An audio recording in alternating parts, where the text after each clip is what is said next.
दरअसल उसके practical test के स्कोर्स अभी अभी आए हैं, तो वो जल्दी से कंफर्म करने के लिए चेक करती है। बीच में वॉरियर हाई में डंजन रेड डिपार्टमेंट में ऑफिस में एक औरत कहती है कि मिस्टर कंग को उसकी वजह से पूरे वीकेंड में एक पल का भी आराम नहीं मिला। वो औरत है चोहिया, वॉरियर हाई के रूम 1 और रूम 2 की टीचर और एक मैजिक इंस्ट्रक्टर भी। कंग उसे ज्यादा मुश्किल समय नहीं देता, खासकर क्योंकि ये उसका पहला साल है टीचिंग का। इसके साथ ही वो फर्स्ट ईयर स्टूडेंट से जुड़ी बातों को काफी सीरियसली लेता है। सहिया कहती है कि इस साल सब कुछ अजीब सा फील हो रहा है। स्टूडेंट्स की परफॉर्मेंस रेट्स और लेवल्स उससे काफी ऊपर है, जो उसने यहां पढ़ने के दौरान देखी थी। वो ये भी पूछती है कि क्या कंग को उम्मीद थी कि वो बच्चा प्रैक्टिकल टेस्ट में पहली जगह लेगा। कंग कहता है कि इस बारे में पहले से जानना कभी इतना आसान नहीं होता। बीच में सीरम मिड टर्म के रिजल्ट्स देखने के बाद शॉक में है। उसे लगता है कि उसका दिमाग फटने वाला है। वॉरियर हाई के फर्स्ट ईयर्स के बीच 3 स्टूडेंट्स हैं जो अपनी क्लास में जीनियस माने जाते हैं। जो थोड़ा अजीब है वो ये है कि तीनों आधे एल्ब्स हैं। पहले है डायब चॉय, जिसे अपने फादर से अपना सोर्ट्समैनशिप टैलेंट मिला, जो अभी एक वाइड क्लास एडवेंचरर है। डायब अपनी एल्विन मदर की मैजिकल एबिलिटीज भी रखता है, जो उसे परफेक्ट मैजिक सोर्ट्समैन बनाता है। फिर है अनीशा एस्कर सीरम, एक आधी एल्फ जिसके पास एक विशाल मैनोपोल है और उसका माना कंट्रोल करने का टैलेंट ज्यादातर पूरे एल्फ से भी अच्छा है। ये विच आसानी से बड़े मैजिशियंस के लेवल तक पहुंचने की हिम्मत रखती है। तीसरा है एक लड़का जिसका जन्म एक इंसान और एक ड्वार्फ से हुआ। कोई ऐसा जो जब भी अंदर आता है लोगों के सर घुमवा देता है। उसे एक ड्वार्फ की शक्ति मिली है। एक इंसान की लचक और स्पीड के साथ उसे एक ऐसी बॉडी दी गई जिसमें सिर्फ दोनों जीव के सबसे अच्छी क्वालिटीज है। उसका नाम है टियर वेलकासिन, पर वो कोरियन नाम सियोक चोलकांग से जाना जाता है। वॉरियर हाई में ये बंदा स्कूल में सबसे शक्तिशाली बॉडी रखता है और सेकंड सेमेस्टर मिड टर्म में फर्स्ट आया है। फिर भी साहिया उसकी एबिलिटीज को दूसरे 2 के सामने अंडर एस्टिमेट नहीं कर रही। फिर भी उसने सुना है कि प्रैक्टिकल टेस्ट में सबसे अच्छे स्पॉट इन दोनों में से एक को मिली। भले ही टेस्ट आसान था, इस बात पर विश्वास करना मुश्किल है कि उसने एक सोलो एडवेंचरर के रूप में पहली जगह ली। कंग विश्वास करता है कि इस माचो फ्रीक के पास एक शक्तिशाली बॉडी के अलावा और भी बहुत कुछ है। देखिए, वो इस बड़े बंदे के लिए चिंतित है और उसकी ये इच्छा है कि वो अपनी स्किल्स अच्छे से दिखाए, खासकर जब उसके पास एक महान लीडर बनने का टैलेंट है। और सच पूछो तो इस बड़े बंदे को दूसरे स्टूडेंट्स में से किसी के साथ दोस्ती करने की कोई परवाह नहीं है। ज्यादातर बच्चे डंजन रेड डिपार्टमेंट के अंदर और बाहर दोनों उसके करीब रहने से ही डर के मारे जम जाते हैं। पर लंबे समय में, खासकर सेकंड ईयर तक, एक लिमिट है कि कोई कितने समय तक ग्रुप्स के बिना रह सकता है। इसलिए सहिया इच्छा करती है कि चोलकांग के पास कम से कम एक दोस्त होता जो उसे समझता, पर वो किसी के बारे में सोच नहीं सकती। कंग उन चीजों की बात करता है जो सीन्स के पीछे ही रह जाती है। वो मानता है टीचर्स को इस बात की चिंता है कि हर चीज की एक हद होती है, पर वो अपने स्टूडेंट्स पर विश्वास करना पसंद करता है। सिर्फ उनकी चिंता करने के बजाय उसे पूरा यकीन है कि चोल कैंग जल्द समझ जाएगा।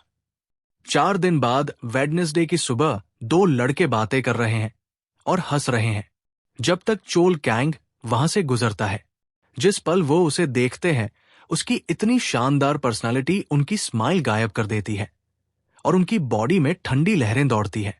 वो डर के मारे वही जम जाते हैं, पर इससे पहले कि वो रिएक्ट भी कर सके, चेवलक अचानक झुकता है और माफी मांगता है उन्हें पहले नोटिस ना करने के लिए, ये बताते हुए कि उसकी तबीयत ठीक नहीं है। ये 2 इडियट्स जो पहले से डर के मारे कांप रहे हैं, अपनी जान की भीख मांगने लगते हैं, जैसे उनकी मौत सामने खड़ी हो। पता चलता है उन्होंने गलती से उसकी शर्ट पर जूस गिरा दिया था। जो वो नहीं जानते वो ये है कि उस विशाल बॉडी के पीछे ये किंग असल में एक सॉफ्टी है। बाहर से ये मॉन्स्टर जैसा दिखने वाला लड़का अंदर से बहुत से दुखों का बोझ उठाते हुए है। वो चुपके से अपनी माँ को मिस करता है। अपने बचपन में ये किंग एक हंसता खेलता बच्चा था जो अपनी माँ के बनाए खाने को बहुत पसंद करता था। चाहे उसकी मदर से क्यूबिन हमेशा उससे कहती थी कि वो अच्छा खाना नहीं बना सकती, इसलिए शायद उसे दोबारा उसका स्वाद नहीं मिला। से क्यूबिन एक जानी मानी कोरियन एडवेंचरर है जिसने नॉर्दर्न यूरोप में अपना नाम बनाया। वो अपने बेटे को अपने घर की यादों के बारे में हर तरह की कहानियां सुनाती थी और उन कहानियों ने चौल कैग में कोरियन कल्चर और लोगों के लिए गहरा प्यार जगाया। अपने नेचुरल टैलेंट और जिस तरीके से वो बड़ा हुआ, उसकी वजह से चोल कैंग स्पेशल ट्रांसफर टेस्ट पास करके वॉरियर हाई में एंटर हो गया। पर बच्चा एक बड़े इशू के साथ आया। वो बहुत ज्यादा इंट्रोवर्टेड था। वो मुश्किल से किसी से कोई बात कर पाता था और अक्सर गलत समझा जाता था। अंदर से वो सच में दोस्त चाहता था जिनसे बात कर सके, पर उसे अपनी कोरियन पर विश्वास नहीं था, जो उसे चिंता में डाल देता था कि लोग उसे एक मजाक समझेंगे। इंट्रोवर्ट्स के बारे में एक चीज है, अगर वो कोई दूसरी लैंग्वेज जानते हैं, उनके लिए उसे बोलना उतना आसान नहीं है जितना लोग सोचते हैं, और जबकि बाकी सब उसकी भयानक वाइब से डरे हुए थे। चोल कांग सच में अपनी खुद की पर्सनालिटी से नफरत करता था। अपने डर की वजह से चैल कैंग एक अकेले भेड़िए जैसा बन गया। जब तक पहला सेमेस्टर गुजर गया, एक दिन हमेशा की तरह अकेले चलते हुए उसने दो दोस्तों को एक कंप्यूटर जोन में जगह बनाने के लिए जाते देखा।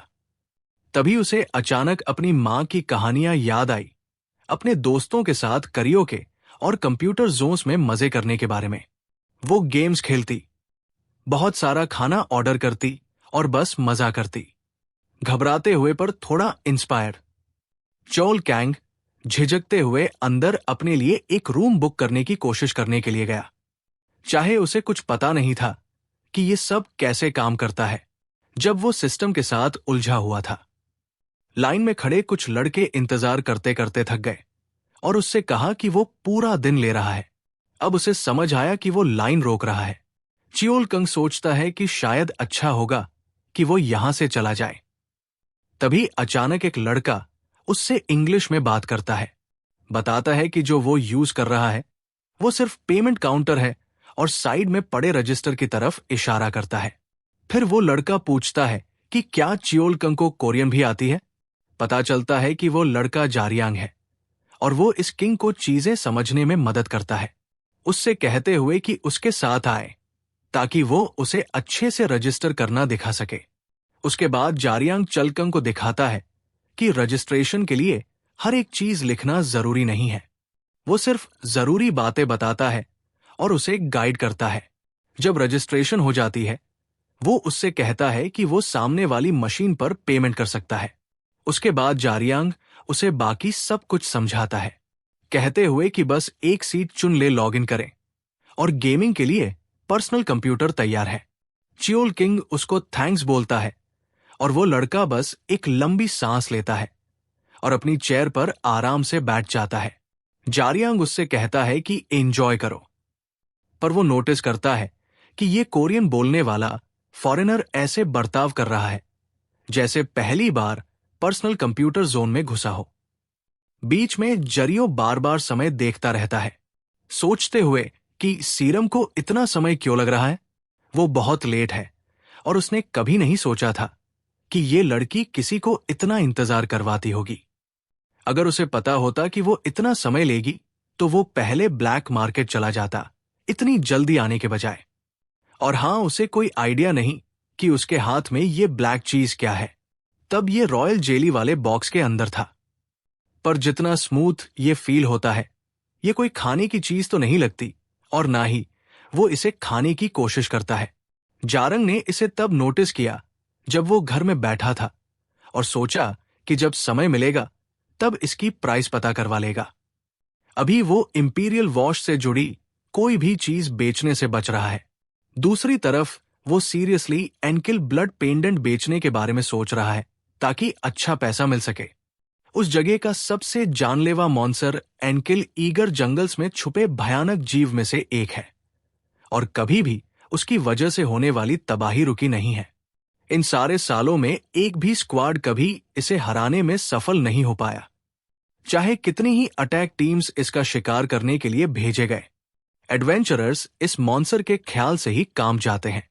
सबसे ज्यादा जो वो स्क्वाड्स कर पाए वो था उस मॉन्स्टर की थोड़ी स्किन और ब्लड लेकर आना। उसके बाद गवर्नमेंट ने एंकिल का शिकार बैन कर दिया, जिसकी वजह से उस मॉन्स्टर से जुड़ी किसी भी चीज की कीमत आसमान छू गई। जारियांग ने प्लान बनाया था पहले सीरम से मिलने का और फिर रात को ब्लैक मार्केट जाने का, पर सीरम के लेट होने की वजह से उसका पूरा प्लान खराब हो गया। अचानक चियोलकंग आकर उसके पास बैठ जाता है, क्योंकि और कहीं जगह नहीं थी।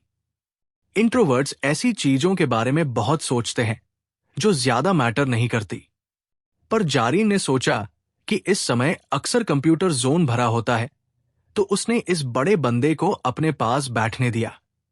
लॉगिन करने के बाद चियोलकंग को जल्दी समझ आ गया कि यहां खेलने के लिए कोई खास गेम्स नहीं है और उसका अपना कंप्यूटर इस सेट से काफी अच्छा है। पर तभी जेरंग देखता है कि वो हीरोज ऑफ केओस खेल रहा है और उसे बताता है कि वह भी सेम रैंक पर है। ये स्मूथ ऑपरेटर ये भी बताता है कि उसके पास साथ में खेलने को कोई नहीं है, तो वो चियोल कैंग को अपने साथ टीम बनाने के लिए कहता है। सोल के एक छोटे इलाके में ये खंडहर है जिन्हें स्कार्स कहते हैं। एडिशन फिनोमिनन के समय ये सिटीज जो पहले बहुत बड़ी हुआ करती थी तबाह हो गई थी, जबकि उन एरियाज में से काफी समय के साथ दोबारा बना लिए गए थे। डंजन्स के सबसे पास वाले जोन्स को ऐसे ही छोड़ दिया गया था। ये तबाह जोन्स जो डंजन की दीवारों और सिटी बॉर्डर्स के बीच में हैं, अब भी एक जरूरी काम करते हैं। अगर मॉन्स्टर्स डंजन से बाहर निकल आएं, तो ये लोगों वाले एरियाज को बचाती है। पिछले 20 सालों में ऐसा कोई केस नहीं हुआ जहां मॉन्स्टर्स अपने आप दीवारों को तोड़ पाए हो। MGX 877 एक खास गाड़ी है जो मीडियम साइज मॉन्स्टर्स को एक जगह से दूसरी जगह ले जाने का काम करती है, और आज इसे गेट S11 में जाने की परमिशन मिलती है। इस गाड़ी का ड्राइवर हमेशा यहां आने पर पछताता है। उसे बस यहां बैठे रहना पसंद नहीं, जब उसके दोस्त बाहर जाकर मॉन्स्टर्स हंट करके पैसे कमा रहे होते हैं।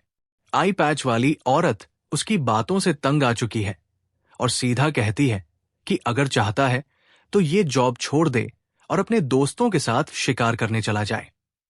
ये आई पैच वाली लड़की जो येना है, 31 साल की फॉर्मर गोल्ड क्लास एडवेंचरर जो एक आंख गंवाने के बाद रिटायर हो गई। अब वो एडवेंचर एसोसिएशन के लिए स्पेशल ऑपरेटर के रूप में काम करती है। जो येना सन चेंगू से पूछती है कि वही यहां क्यों है। चेंगू 22 साल का फॉर्मर ब्रोनस क्लास एडवेंचरर जो अभी बिल्कुल ठीक है, जो येना बोलती है कि इस बंदे के पास फुल लाइसेंस नहीं है और ना ही कोई अच्छा सा ग्रुप ज्वाइन करने की स्किल्स है। उसे लगता है कि ये लड़का यहां सिर्फ इसलिए है क्योंकि वो काफी पैसे ना कमाने को लेकर चिंतित है। गैंगू आई पैच को कहता है कि बातें सुनाना बंद करें और वह जो कर रहा है उसे करने दे, पर एक आंख वाली वार्डन उसकी कंप्लेंट से काफी थक चुकी है। जब वो आगे ड्राइव करते हैं, कुछ अजीब होता है और जो येना सोचती है कि शायद पीछे का मॉन्स्टर भाग चुका है या बहुत हलचल मचा रहा है। वो चांगू को कहती है कि हेड क्वार्टर्स को बताएं कि वो हालात देखने के लिए रुक रहे हैं। फिर बिना सोचे गाड़ी से नीचे कूद जाती है, जबकि क्राई भी बात कर रहा है कि येना चेक करने के लिए गाड़ी से उतरी है।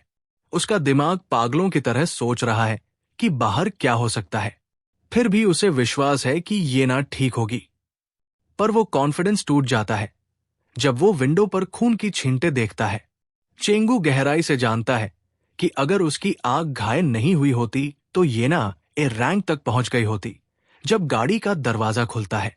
चेंगू तुरंत येना के तेज काम की तारीफ करने लगता है, पर वो वही जैम जाता है जब येना की जगह किसी और को देखता है और उसके मुंह से खून निकल रहा है। वो अजीब औरत उसकी बातों सुनकर स्माइल करती है, फिर कहती है कि उसकी लड़की में एक गवर्नमेंट वर्कर होने के लिए बहुत टैलेंट था, हिंट देते हुए कि उसे पता है वो अब यहां क्यों नहीं है। समय गवाए बिना वो गाड़ी के अंदर क्या है उसकी लिस्ट देखने लगती है। चेंगू की बॉडी में ठंडी लहरें दौड़ती है और वो डर से अकड़ जाता है। वो औरत जैसे खून के लिए निकली हो, उसे एक सिंपल ऑर्डर देती है, या तो ड्राइव करो या मर जाओ। दूसरी तरफ जरियंग चियोलकांग के खिलाफ मैच जीत जाता है। उसके बाद दोनों लंच के लिए निकलते हैं और जारियांग इसे बिल्कुल परफेक्ट कहता है। वो सच में खाने और ओनर दोनों से इम्प्रेस्ड है और उसने कभी उम्मीद नहीं की थी कि वो लड़का उसकी एज का होगा, खासकर इतना लंबा और बड़ा दिखने के बाद। पर इससे पहले कि वह और पूछ सके, कुछ उसका ध्यान खींच लेता है। वो पूरी जगह अचानक वाइल्ड हो जाती है। ऐसा लगता है जैसे अर्थक्वेक हो। उसके बाद एक जोर का धमाका होता है। दो लड़के जो दिन में ही पी रहे होते हैं, शौक में देखते हैं, सोचते हुए कि किसी ने ट्रक को दीवार में कैसे घुसा दिया। उनमें से एक अथॉरिटीज को कॉल करने की बात करता है, लेकिन उसे लगता है कि किसी और ने पहले से कर दिया होगा। बीच में वो अजीब खून की प्यासी औरत पहले से ही गंगनम के बीच में ऐसा कुछ करने की प्लानिंग कर रही थी। वो पास के लोगों को बताती है कि उसने फ्री होने के बाद ज्यादा कुछ नहीं किया और अब ये लोग उसे दोबारा पकड़ने की कोशिश कर रहे हैं। गार्ड्स उसे चेतावनी देते हैं कि अलार्म बजते ही एडवेंचरर्स एरिया में घुस आएंगे। पर मिस बिल्कुल परेशान नहीं है। उसे विश्वास है कि इस बार वो पकड़ी नहीं जाएगी। फिर ट्रक में एक क्रैक आता है और मिस्सी अपने ग्रुप को अंदर जाने का कहती है, सब सुनने वालों को बताए हुए कि उसने उन सबको जगा दिया। उसके बाद पूरी भीड़ शॉक्ड है, डर से जमती हुई, जब उनके सामने हॉरर मूवी जैसा सीन चल रहा है। सब कांप रहे हैं, बॉडी में ठंडी लहरें दौड़ती है जब वो एक हॉर्न वाले भयानक आदमी को देखते हैं। ये हॉर्न हॉरर निकलता है, एक मॉन्स्टर जिसकी शक्ति उसके हॉर्न के साथ बढ़ती है। पास में खून की प्यासी औरत इविल स्माइल करती है, शर्त लगाते हुए कि ये मॉन्स्टर बिना किसी दिक्कत के कम से कम 50 लोगों को खत्म कर देगा। वो इतनी पागल है कि वो नंबर और बढ़ा देती है। हंसते हुए कहती है कि 100 लोग तो रेस्क्यू टीम के आने से पहले ही मारे जाएंगे। तभी असली हलचल मचती है। पूरी भीड़ भागने लगती है, जैसे उनकी जान दांव पर लगी हो, जो कि सच में लगी है। उनकी आंखें डर से फैली हुई है, पर कोई फायदा नहीं। हर्ड हॉरर लोगों को उनके सर से पकड़ लेता है, उन्हें एक एक करके बिना रुके खत्म करते हुए जब जीव और बेचारे लोगों के करीब जाता है। जरियन कहीं से अचानक लाइटनिंग के साथ घुस आता है और मॉन्स्टर के फेस पर भयानक किक मारता है। बहुत सारे लोग शॉक्ड हो जाते हैं जब वो एक जवान लड़के को उस डीमन जैसे दिखने वाले मॉन्स्टर हर्ड हॉरर को उठा के फेंकता देखते हैं। जूरियो समय नहीं गवाता और शॉक्ड भीड़ को जोर से चिल्लाकर कहता है कि जल्दी से वहां से निकलो। अचानक एक याद उसके दिमाग में आती है और जूरियो रियलाइज करता है कि उसने इनमें से कुछ लोगों को पहले भी कुछ बार देखा है। इसके अलावा उसे पता है कि एक हॉरर को संभालना ज्यादा मुश्किल नहीं होता। अचानक उसे कुछ उसकी तरफ तेजी से आता फील होता है। पता चलता है एक भारी बाइक सीधी उसकी तरफ आ रही है। वो करीब आती है, पर जूरियो समय पर सामने से हट जाता है। तभी उसे एक हॉरर दिखता है, किसी पागल की तरह उसकी तरफ बढ़ते हुए। बिना समय गवाए वो उसके फेस पर एक किक मारता है। उसे पता है कि हॉरर की लाइफ आमतौर पर 5 से 6 साल की होती है और उनमें से ज्यादातर दूसरा हॉर्न बढ़ने से पहले ही मर जाते हैं, पर उनमें से लगभग 8% दूसरा हॉर्न बढ़ा लेते हैं और जब ये होता है वो रिप्रोड्यूस कर सकते हैं, ज्यादा लंबा जीते हैं और नॉर्मल से ज्यादा शक्तिशाली हो जाते हैं। जब मॉन्स्टर एक जानवर की तरह चिल्लाता है, जारंग को एक बात पर पूरा विश्वास है, ये 2 हंस वाला मॉन्स्टर बहुत ज्यादा तेज और शक्तिशाली है, पर ऐसा भी नहीं कि उसे हराया नहीं जा सकता। वो बिल्कुल तैयार है इन्हें खत्म करने के लिए अगर हो सके। असली दिक्कत उनकी इंटेलिजेंस है। उस बड़े आदमी पिलगियों के बारे में सोचते हुए, जो हमेशा एक ग्रेट टैंक होने की बातें करता था। जारियांग सोचता है कि ये 2 हर्ड हॉरस कम से कम उस लड़के से 3 से 4 गुना ज्यादा शक्तिशाली है। और जारियांग की समस्या ये है कि जारियांग लड़ाई के लिए तैयार भी नहीं है, यानी ना ही उसके पास कवच है ना हथियार, और इनके बिना वो अधूरा फील करता है। फिर भी उसे पता है वो कुछ कर सकता है अगर उसके पास अपने हथियार का कम से कम एक हिस्सा होता। जब 2 हॉर्न वाला मॉन्स्टर एक पंच मारता है जो सीधा दीवार की दूसरी पार निकल जाता है, जारियांग डबल बैक फ्लिप करके उसे समय पर ब्लॉक कर लेता है। इस चीज की खतरे की रैंकिंग 3 स्टार है। तभी जारंग को एक स्टॉप साइन दिखता है और उसे एक आइडिया आता है। वो उसके ऊपर कूदता है और मेटल रोड तोड़ देता है। मॉन्स्टर अचानक और भी गुस्सा हो जाता है और हवा में कूद जाता है। उस पल जारंग रड में अपना मैजिक डालता है, मॉन्स्टर को नीचे गिराने के लिए तैयार। पर इससे पहले कि वह ये कर सके, मॉन्स्टर उसके ऊपर से जंप करके आगे वाले बच्चों के ग्रुप की तरफ भागता है। लड़का कंफ्यूज हो जाता है जब उसे रियलाइज होता है कि मॉन्स्टर उसे पूरी तरह इग्नोर कर रहा है। आगे बच्चे डर से जमे हुए हैं, वही कांपते हुए, और भयानक मॉन्स्टर पूरी स्पीड में उनकी तरफ बढ़ता है। जब खतरे के रैंक्स की बात आती है, 2 और 3 स्टार्स के बीच का गैप काफी बड़ा है, पर तबाही के मामले में दोनों मॉन्स्टर्स आम इंसानों से काफी ज्यादा है। ऐसी चीजों के खिलाफ आम लोगों के बचने का कोई चांस नहीं। वो बिना ये जाने मारे जाएंगे कि उन्हें क्यों मारा गया। चाहे स्किल्ड एडवेंचरर को पता हो कि इन मॉन्स्टर्स को कैसे संभालना है, पूरी तैयारी और हथियार के बिना वो बस थोड़ा ही कर सकते हैं। पर ये एक अलग बात है। अचानक चियोल कैंग कूद कर आता है और 2 हॉर्न हॉरर के पंच को अपनी बॉडी से ब्लॉक कर लेता है। ये किंग कंग जैसा लड़का मॉन्स्टर के पेट में पंच मारता है और इसे कचरे की तरह उड़ा देते हुए। पता चलता है सिर्फ वही लोग ऐसा कर सकते हैं जिन्होंने अपनी बॉडीज को इंसानों के लेवल से कहीं आगे तक ट्रेन किया हो। इलट टैंकर्स। सोच कर देखो, चियोल कंग शायद उस चीज को अपनी शक्ति से उठाकर फेंक सकता है, पर बिना हथियार के 3 स्टार मॉन्स्टर को खत्म करना अभी भी इम्पॉसिबल है। मॉन्स्टर किसी तरह की लैंग्वेज में बोलने की कोशिश करता है जो जारियांग को गुस्सा दिलाती है। वो हवा में कूदता है और मॉन्स्टर की गर्दन के पीछे एक वार करता है, तुरंत उसे नीचे गिरा देते हुए। उसके तुरंत बाद जारियांग और चियोल कांग की आंखें मिलती है और दोनों एक दूसरे को वहां देखकर पूरी तरह शॉक्ड है। इससे पहले कि वह कुछ बोल सके, एक धमाका जगह को हिला देता है। जारियांग विश्वास नहीं कर सकता कि इन मॉन्स्टर्स ने पहले से कितनी तबाही मचा दी है। चल किंग बताता है कि रेस्क्यू टीम को यहां पहुंचने में और कुछ मिनट्स लगेंगे। उसके ऊपर से इमरजेंसी अलार्म बज चुका है जिसकी किसी ने उम्मीद नहीं की थी।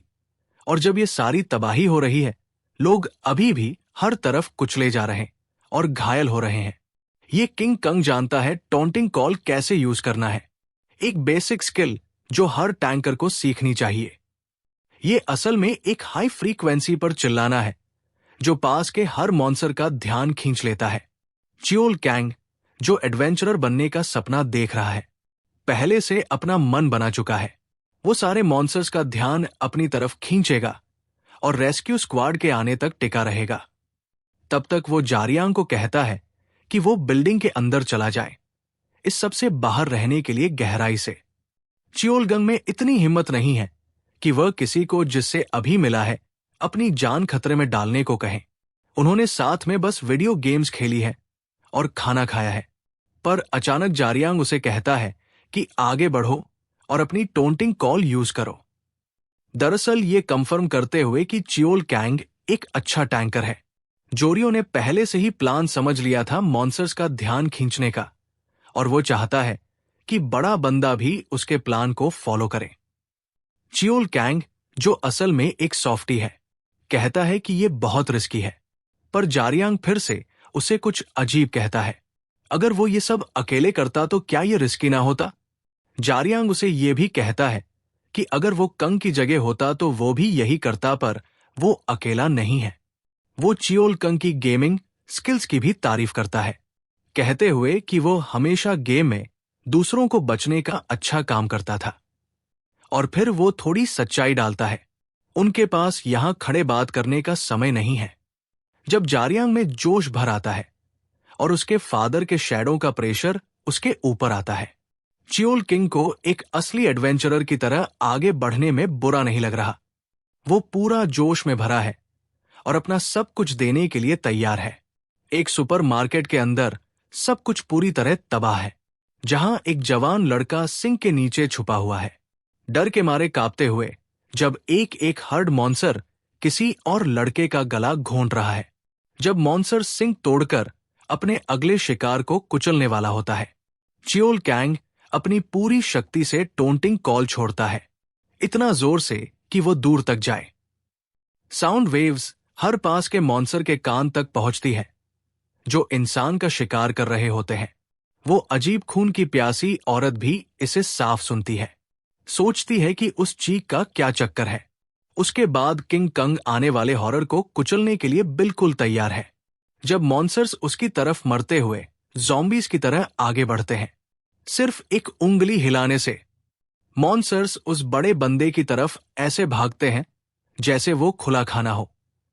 पहले चियोल कंग एक मॉन्सर के खून से बचता है और फिर उसे वापस मारता है, ये दिखाने के लिए कि बॉस कौन है। 2 हॉर्न वाले मॉन्सर का एक और अटैक उसकी तरफ बढ़ता है और चियोल कंग इन्हें मारने के लिए पूरा तैयार है। पर अचानक एक मॉन्सर को कुछ गलत लगता है और वो ऊपर देखता है। समय पर जूरियन को ऊपर से आते देख लेता है, उस पर वार करने के लिए तैयार।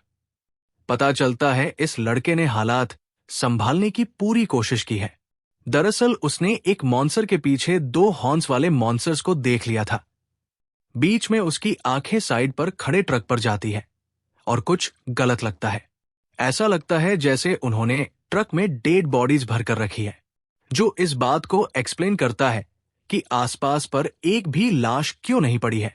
अचानक मॉन्सर्स हमारे जारियांग की तरफ बढ़ते हैं, पर लड़का पोजीशन में आ जाता है, जानते हुए कि आम मेथड्स इन मॉन्सर्स के सामने काम नहीं करेंगे।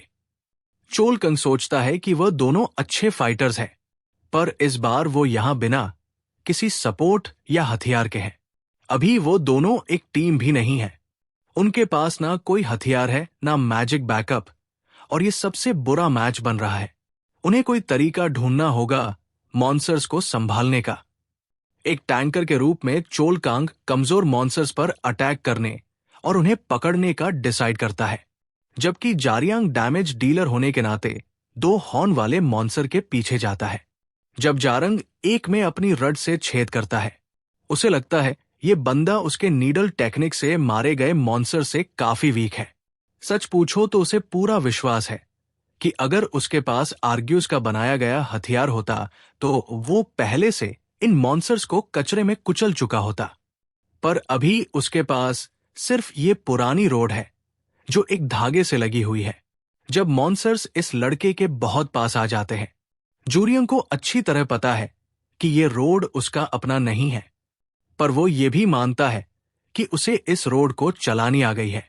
और दिमागर के पीछे उसे जीक याद आता है, जो बिना किसी हथियार के लड़ रहा था और जारियांग को हर तरीके से उसे हराने की कोशिश कर रहा था। कुछ अटैक्स जो लगे थे, उन्हें छोड़ के जीक के सारे अटैक्स असल में सबसे ज्यादा तेज या शक्तिशाली नहीं थी। फिर भी हर एक जारियांग को थोड़ा थोड़ा आहिस्ता कर देता था, जैसे उसकी पूरी बॉडी हर अटैक के साथ ज्यादा भारी हो रही हो। एक और मॉन्सर को फेस पर किक मारी जाती है और जारियांग ठीक समय पर एक आने वाले अटैक से बच जाता है। उसे अच्छे से पता है कि आज सबसे छोटी गलती से भी उसका अंत हो सकता है। पहले की तरह जारियांग आगे बढ़ रहा है, लेवल अप करने और एक बार में थोड़ा और स्ट्रंगर होने की कोशिश करते हुए। वो एक शानदार अटैक करता है जो 2 हॉर्न वाले मॉन्सर का हॉर्न तोड़ देता है और उस चीज को कचरे की तरह उड़ा के फेंक देता है। बट एक और पहले से आगे बढ़ रहा है। वो वही जीक की फाइटिंग स्टाइल को बहुत पास से देख रहा था और अब वो उसी फ्लो को कॉपी करने की कोशिश कर रहा है। अपने फादर के बाद जीक पहला इंसान था जिससे वो इतना इंस्पायर हुआ था, और जीक के साथ लड़ने के एक्सपीरियंस की वजह से वो एक चौथी स्किल अनलॉक करने में कामयाब हो गया।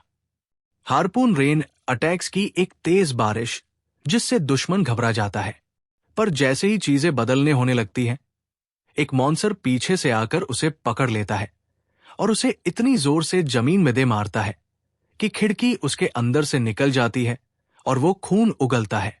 अब वो एक साथ 2 मॉन्सर से लड़ रहा है और ये काफी मुश्किल है। जारियांग जानता है ये सही नहीं है, पर इस तरह की फाइट में क्या गलत है, क्या सही, ये मैटर नहीं करता। ये कोई इंसानों के बीच का मैच नहीं है। ये खून के प्यासे मॉन्स्टर्स के खिलाफ पूरी जंग है। एक ही झटके में चियोल कांग साइड से आता है और उस मॉन्स्टर को ऐसे पंच मारता है जैसे कोई बड़ी बात नहीं है। तभी जारियांग को समझ आता है कि अच्छे टीममेट्स होना भी एक स्किल है। रेस्टोरेंट में एक बंदा चियोल कंग और जारियांग को मॉन्स्टर्स की धुलाई करते हुए फिल्म कर रहा है, जैसे ये उनके दिन का नॉर्मल हिस्सा हो। ये सच में बड़ी न्यूज है कि दो लड़कों ने बिना किसी हथियार के इतने ज्यादा मॉन्स्टर्स को खत्म कर दिया। पिक फेस विश्वास नहीं कर सकता कि उसने ये सब अपने कैमरा में बिना किसी खराबी के रिकॉर्ड कर लिया है। वो काफी खुश है कि उसने पीछे रुकने का डिसीजन लिया ताकि वो इस बड़े पल को देख सके। वो बंदा है चोडो यूनन, 23 साल का कॉलेज स्टूडेंट और डंजन रिसर्च क्लब का प्रेसिडेंट। पर दूसरा बंदा जल्दी से पिक फेस को रियलिटी चेक देता है, कहते हुए कि वो सिर्फ इसलिए रुका क्योंकि वो भागने से बहुत डर गया था। किम चांगिन, जो एक और कॉलेज स्टूडेंट है, शॉक में देखता है, सोचते हुए कि इन जवान लड़कों के पास इतनी शक्ति कहां से आई। ज्यादा खतरे वाले जितने मॉन्स्टर्स को उन्होंने खत्म की है, उससे देखकर वो समझता है कि ये लॉ गोल्ड रैंक के लिए काफी शक्तिशाली है। चांगिन गेस करता है कि ये शायद वॉरियर हाई के स्टूडेंट्स हैं या फिर किसी तरह के नए एडवेंचरर्स जो अभी ज्यादा फेमस नहीं हुए। जब वो डोंगन को मुश्किल में देखता है, वो शॉक्ड हो जाता है ये देखकर कि ये बंदा पहले से ही वीडियो अपलोड कर चुका है। तभी पिक फेस बोलता है कि न्यूज जल्दी या देर से बहुत वायरल हो जाएगी ही, तो वही पहले पोस्ट कर ले। वो पक्का डिसाइड कर चुका है कि इस वीडियो को मिलियन व्यूज या उससे ज्यादा मिलने वाले हैं। जबकि जमीन पर चियोल कैंग को उम्मीद थी कि रेस्क्यू स्क्वाड बहुत पहले आ जाएगी, पर अभी तक उनका कोई निशान नहीं था। चारों तरफ हेड हॉरस की लाशें पूरे एरिया में बिखरी पड़ी है। वो बता सकता है कि उन दोनों ने सच में हर एक को साफ कर दिया। अचानक जारियांग बुरा फील करता है क्योंकि उसने अपना कूल मोमेंट उठने के लिए मदद मांगकर बर्बाद कर दिया। बिना एक पल गवाए चियोल कंग मुड़ता है और उसका हाथ पकड़ता है, उसकी उठने में मदद करते हुए। वो पूछता है कि जारियांग ठीक है और जारियो थोड़ा झुकते हुए कहता है कि उसे पूरा विश्वास है कि उसे कुछ फ्रैक्चर्स आए हैं, पर यह कुछ ज्यादा सीरियस नहीं है। एक स्माइल के साथ बड़ा बंदा उसकी तारीफ करता है कि उसने अकेले 2 हर्ड हॉरर्स को खत्म कर दिया। पर जूरियंग अपना सर हिलाता है और कहता है कि 9-1 हर्ड वालों को संभालना सच में बहुत शानदार है। वो चोलकंग को पूरा क्रेडिट देता है हर एक को संभालने के और ज्यादा शक्तिशाली वालों में भी मदद करने का। फिर भी चलकंग सारी तारीफ लेने के बारे में थोड़ा शाय लगता है और बात बदलने की कोशिश करता है, ये पूछकर कि जारियांग किस स्कूल में जाता है। वो मानता है कि उसने कभी अफवाहों पर विश्वास नहीं किया, सोचते हुए कि कोरिया में ऐसे स्कूल्स नहीं हैं जो बच्चों को इतना शक्तिशाली बना सके। पर जारियांग जवाब दे सके इससे पहले चियोल ऑकवर हो जाता है, सोचते हुए कि शायद उसने उसे तंग कर दिया। उसके स्कूल को बुरा कहकर और बहाने ढूंढने लगता है। दिल से उसे पूरा विश्वास है कि जारियांग वॉरियर हाई से है क्योंकि उसकी स्किल्स अपने आप में सब कुछ कहती है। पर जवाब देने की जगह जारियांग उसे ही सवाल वापस पूछता है और चियोल कैंग से पूछता है कि उसकी रैंक क्या है और उसकी एज के कितने लोग सच में उससे ज्यादा शक्तिशाली है। वो थोड़ा एबरेस्ट फील करता है, ये मानते हुए कि वो अभी रैंक वाइज किसी के पास नहीं पहुंचा। उसने कुछ टेस्ट लिए थे, पर वो सच में उसकी असली स्किल्स नहीं दिखा पाए। वो समझता है कि वो कहीं मिडिल में है, जो सच में जारियांग को शॉक करता है, उसकी क्यूरियोसिटी को और बढ़ा देता है।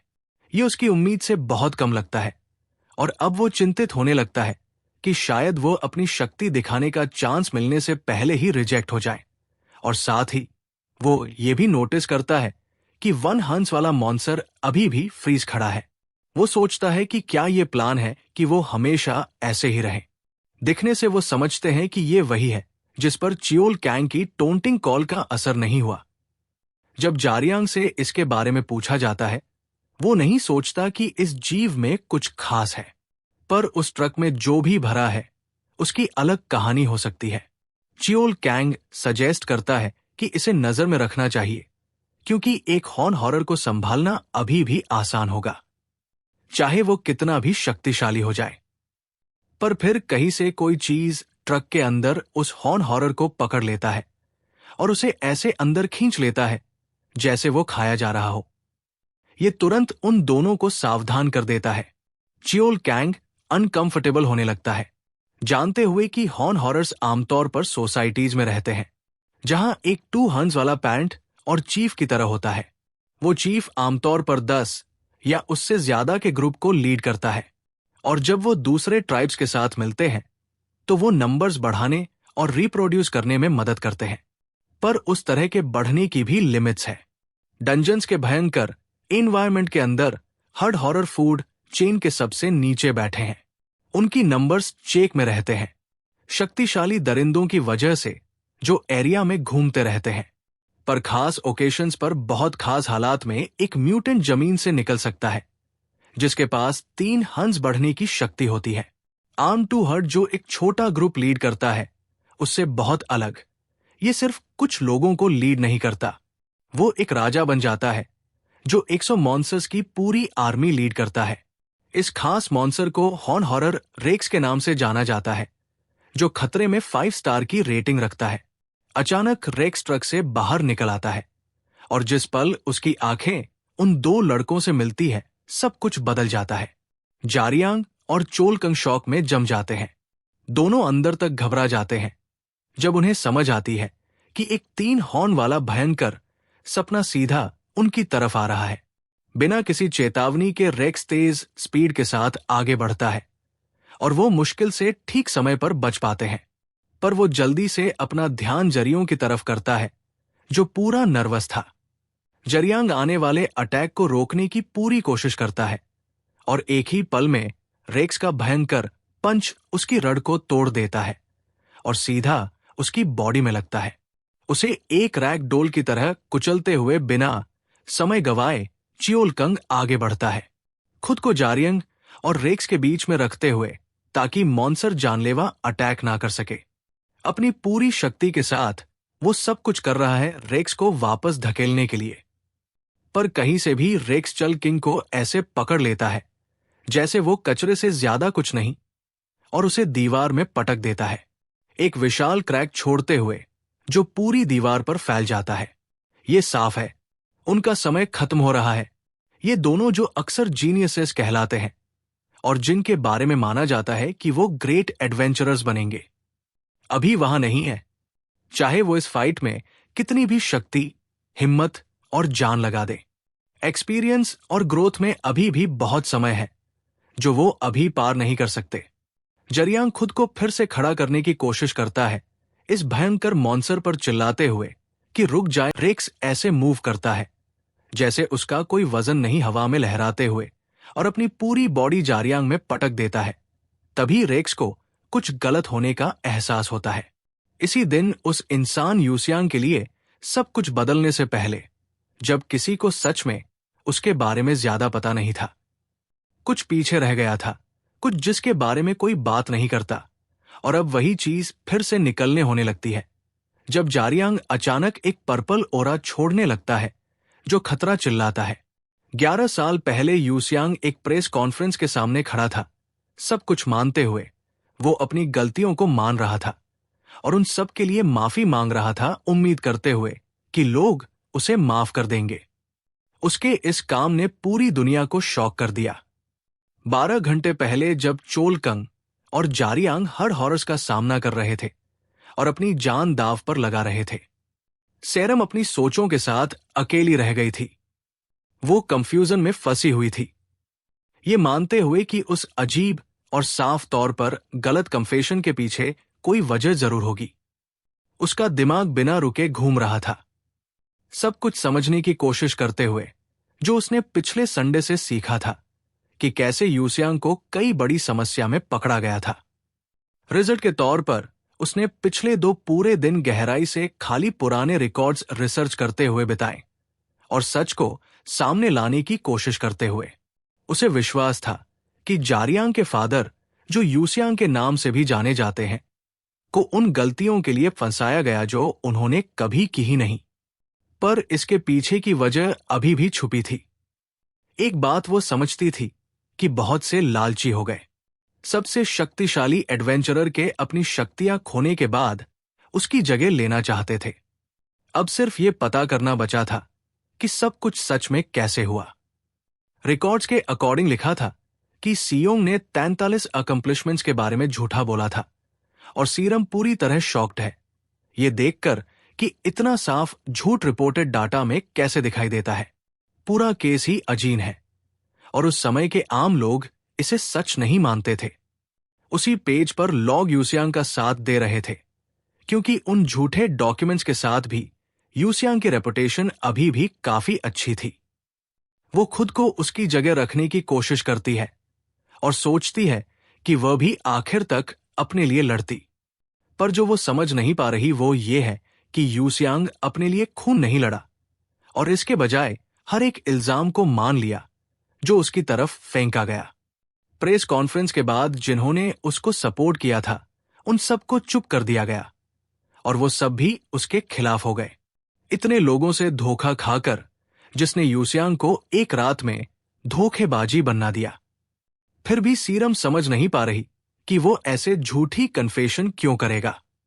चाहे कुछ भी या कोई उसको फोर्स करे, क्योंकि सब कुछ मान लेने सिर्फ उसके लिए चीजें और भी बुरी बना देगा। फिर भी जब वो वीडियो देखती है उसके फेस पर कोई भी दुख या गुस्सा नहीं दिखता। वो बस एक आदमी लगता है जिसने अपनी किस्मत एक्सेप्ट कर ली है। एकदम से आंसर क्लिक हो जाता है जब वो और डिटेल्स में और गहराई से खोदती है और पता चलता है कि यूसियांग ने कभी अपनी असली फैमिली के बारे में नहीं बताया। ये उसे पूरा शॉक कर देता है, उसे ये सोचने पर मजबूर करते हुए कि क्या यूसियांग सच में जारियो का असली फादर है। पर फिर उसे कुछ अजीब लगता है। ये सच में सेंस बनाता है अपनी फैमिली के बारे में किसी को ना बताना, खासकर जब जारियांग और यूसियांग इतने ज्यादा एक जैसे दिखते हैं। ये उसे इस सोच तक ले जाता है कि काफी अच्छा चांस है कि जारियांग के होने का सायों के उन सारे इल्जामों को मानने से कुछ कनेक्शन था, जबकि जेरियो को इस सब के बारे में कुछ आइडिया नहीं था और वो अपनी बॉडी को लेकर उतना ही क्लूलेस है जो पर्पल ओरा के साथ ग्लो करने लगती है। ठीक उसी समय रेक्स एक खून के प्यासे की तरह उसकी तरफ बढ़ता है। फिर भी अगर एक चीज जारियांग जानता है तो वो ये कि उसकी बॉडी अब आखिरकार मूव कर सकती है और जैसे ही रेक्स उसके पास पहुंचता है जारियांग का पर्पल मोड अचानक एक्शन में आता है और वो एक मुंह तोड़ देने वाला पंच रेक्स के फेस पर मारता है। मूव करना ही सब कुछ था जो उसे आगे बढ़ने के लिए चाहिए था और अब जब वो कर सकता है तो वो रुकने का प्लान नहीं बना रहा। रेक्स का फेस सब कुछ कहता है। जारियन का ये नया वर्जन सच में मुश्किल में है। तभी लड़का अपनी चौथी स्किल एक्टिवेट करता है, हार्पून रेन एक पागल की तरह अटैक्स की बारिश करते हुए। इसके साथ वो वापस पीछे आता है जैसे ही रेक्स इस अटैक पर फटने वाला होता है। रेक्स एक भयंकर आगे वाली किक मारता है पर जारियांग उसे एक प्रो की तरह रोक लेता है। वो देखता है जैसे रेक्स ऊपर से एक और अटैक के साथ आता है। उसी पल रेक्स जारियांग का डेमोनिक फॉर्म देखता है और ये किसी को भी डरा देने के लिए काफी है। ऐसे ही जारियांग एक सैवेज किक के साथ अटैक करता है जो 3 हॉर्न वाले मॉन्स्टर को रॉकेट की तरह ब्लास्ट कर देता है, उसे दीवार में पटकते हुए और पहले से भी बड़ा क्रैक छोड़ते हुए। फिर भी लड़का जानता है ये अभी खत्म नहीं हुआ, पर अपने आखिरी 2 अटैक से वो उसका एक वीक स्पॉट ढूंढने में सफल हो गया। पता चलता है रेक्स की चिन पर आसानी से अटैक किया जा सकता है और जारियांग ने इसे अपनी नीडल टेक्निक यूज करके पता किया।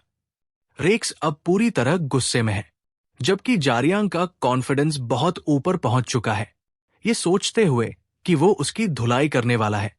पर उसकी किस्मत जल्दी खराब हो जाती है और उसका पर्पल ओरा गायब हो जाता है, शायद बहुत जल्दी बात करने की वजह से तेज लाइट के अंदर से। जारियांग देखता है रेक्स वहां से बाहर निकलता है और वो पहले से भी बुरे मूड में है, जबकि जारंग अपनी किस्मत को कोस रहा है सबसे बुरे टाइम पर एनर्जी खत्म होने की वजह से। जैसे ही रेक्स सीधा लड़के की तरफ बढ़ता है, एक पूरा ट्रक उड़ता हुआ आता है और उसे कुचल देता है। एक वजह है कि क्यों एडवेंचरर्स के अलग रोल्स होते हैं, और इस टैंकर ने अभी साबित कर दिया मॉन्स्टर को रोकने के लिए एक पूरा ट्रक फेंककर। हर किसी का एक रोल होता है जो उन्हें सबसे अच्छा सूट करता है, पर फिर भी रेक्स इसे सिर्फ एक पल में ही उठा फेंकता है। अपने कंट्रोल से बाहर गुस्से के साथ वो सीधा चियोल कंग की तरफ जाता है, जो अपने पास हर चीज फेंक कर अटैक को ब्लॉक करता है। चाहे एक टैंकर की बॉडी अपनी आखिरी हद पर हो, वो आखिर तक खड़े रहने की इच्छा के साथ लड़ते हैं। यही एक टैंकर होने का मतलब है।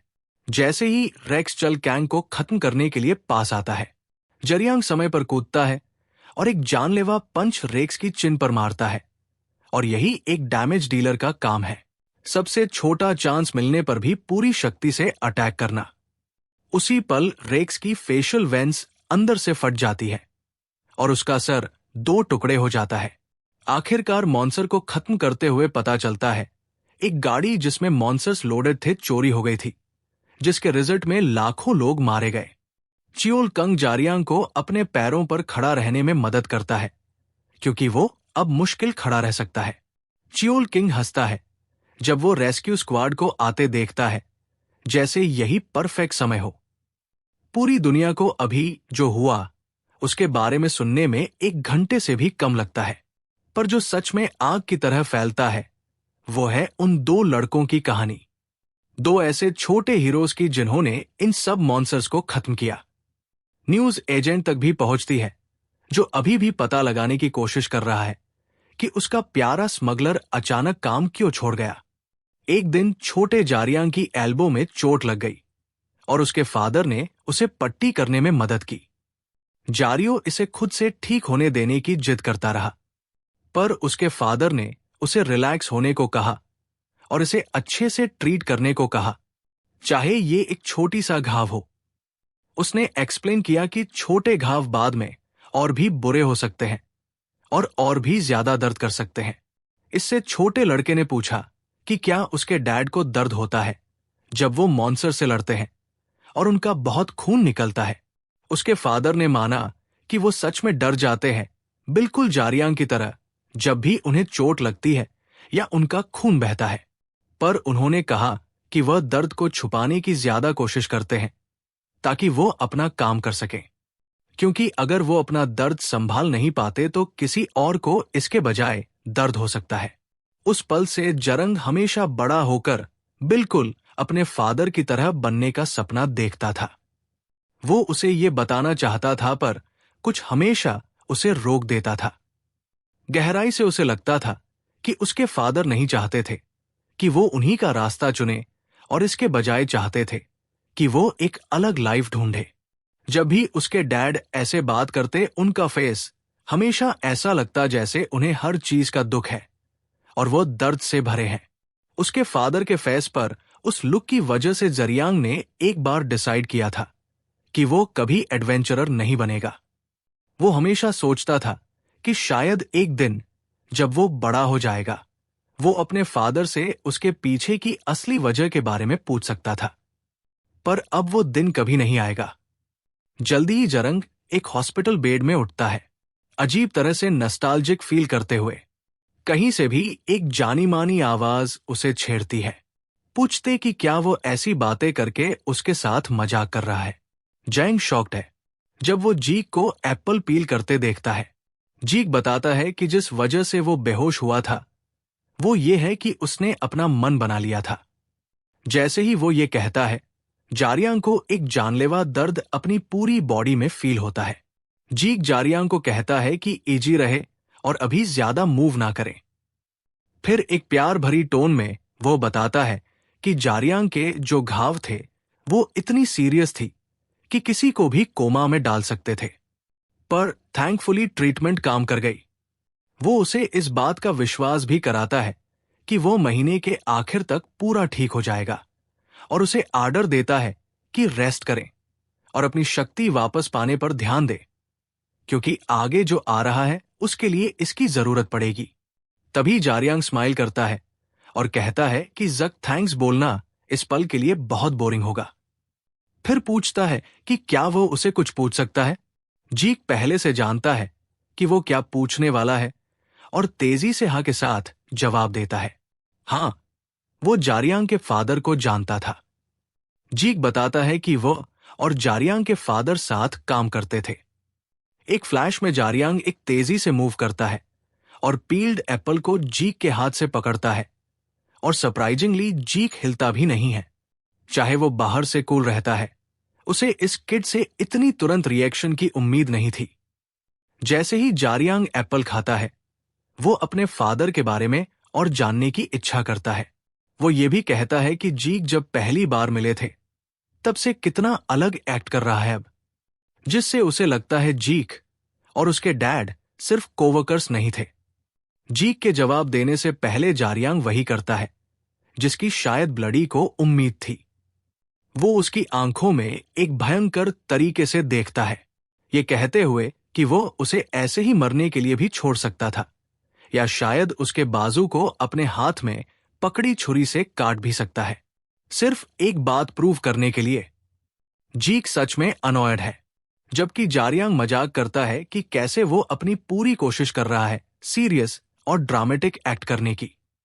एक ठंडी सांस लेते हुए हैंडसम आधा एल्फ मानता है कि उसे लगा जारियांग सच सुनने के बाद बहुत ज्यादा हलचल मचाएगा।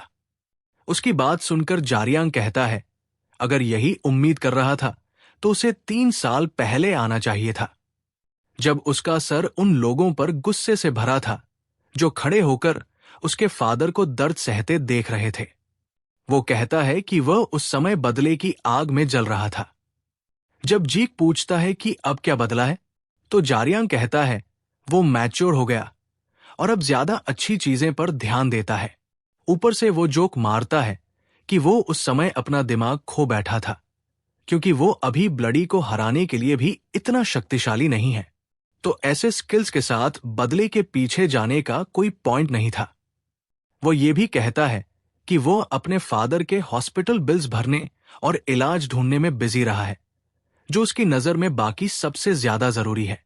ऐसे ही वो अपने फादर के लिए कुछ भी करने के लिए तैयार है, और अगर कोई उसके रास्ते में आता है, वो कसम खाता है कि वो जो भी करना पड़े अपना रास्ता बनाने के लिए करेगा। उसके बाद जीक बताता है कि उसने जरियांग के रास्ते में आने का कभी नहीं सोचा। वो यहां सिर्फ इसलिए है कि वो देखे क्यों जरिंग लीगली यूसियांग के सन के तौर पर रजिस्टर्ड है या नहीं। ऊपर से जब उसके फादर के समय के साथ हालत इतनी खराब हो गया, वो यहां कैसे पहुंचा? वो बस जानना चाहता है कि वहां कौन उसका ध्यान रखता था। तभी जारियांग कहता है कि यूसोंग ने उसे एक सिंगल फादर के तौर पर बड़ा किया और सब कुछ अपने आप किया। उसके फादर को पता था कि ऐसे लोग हैं जो बहुत समस्याएं पैदा करेंगे अगर उन्हें पता चला कि उसका एक बच्चा है, तो उसने इसे छुपा कर रखा और जारियांग को चुपके से पाला। उसी समय जीक अचानक पूछता है कि क्या जारियांग किसी डगानोविक को जानता है। जब जारियांग कहता है नहीं, जीके बम गिराता है कि ये सिर्फ एक नाम नहीं है, ये एक दुनिया तबाह करने वाले ड्रैगन का नाम है, और ये वही पॉइजन का सोर्स है जो उसके फादर को मार रहा है। सिर्फ इतना ही नहीं, ये दुनिया का सबसे खतरनाक एल्डर ड्रैगन है जो आज भी एक्जिस्ट करता है। पिछली कुछ सदियों में वो नाम कुछ ऐसा बन गया है जिससे लोग पूरी दुनिया में डरते हैं।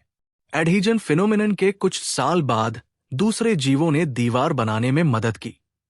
एडवेंचरर्स बड़ी नंबर्स में आने लगे। डंजन्स और मॉन्स्टर्स इंसानों के जिंदा रहने के लिए बड़ा खतरा नहीं रहे, पर हमेशा एक बात सबको डराती थी कि कुछ शक्तिशाली जीव है जो दीवार को तोड़ सकते थे। जैसे ड्राउस एक जीव जो किसी भी चीज से शक्तिशाली, इंटेलिजेंट और तेज है। ऊपर से इस जीव का एक अजीब एटीट्यूड था, इंसानों के सामने अपनी अच्छाई और शक्ति दिखाना। यही सबसे खतरनाक जीव होते हैं, वो नहीं जो इंसानों से नफरत या उन्हें इग्नोर करते हैं, पर वो जो सच में उन्हें निशाना बनाते हैं, उन्हें पूरी तरह खत्म करने के लिए।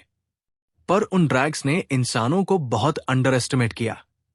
ड्रैग्स ने सोचा कि डंजन्स इंसानों के अंत के लिए काफी होंगे, पर चीजें वैसे नहीं गई जैसे उन्होंने सोचा था। जक कहता है कि उनकी दुनिया से सारा लॉ और ऑर्डर गायब हो गया। जब ड्रैग्स ने गॉड बनने का सोचा, पूरे कंट्रोल के बदले में सुरक्षा की ऑफर करते हुए, जरियंग जोक मारता है कि शायद लोगों को उनका थैंक करना चाहिए। पर जीक बताता है कि ये एडवेंचरर्स ही थे जो सच में डंजन साफ करने लगे। जब चीजें ड्रैग्स ने जो प्लान किया था वैसे नहीं हुई, वो गुस्सा हो गए और डिसाइड किया कि सब अपने हाथों में ले, अपनी सारी शक्ति यूज करते हुए इंसानों को चेतावनी देने के लिए। तभी उसके फादर इस सब में आए। उस आदमी के पास सही प्लान्स थे प्रूव करते हुए कि ड्रैग्स को हराया जा सकता है। वो न्यूज दुनिया के हर कोने में फैल गई और सब कुछ बदल गया। जारियांग कहता है उसने इसके बारे में सुना है और कैसे ड्राउस उसके बाद अंधेरे में चले गए। पर जीक उसे करेक्ट करता है, कहते हुए ड्रैग्स अंधेरे में नहीं गए,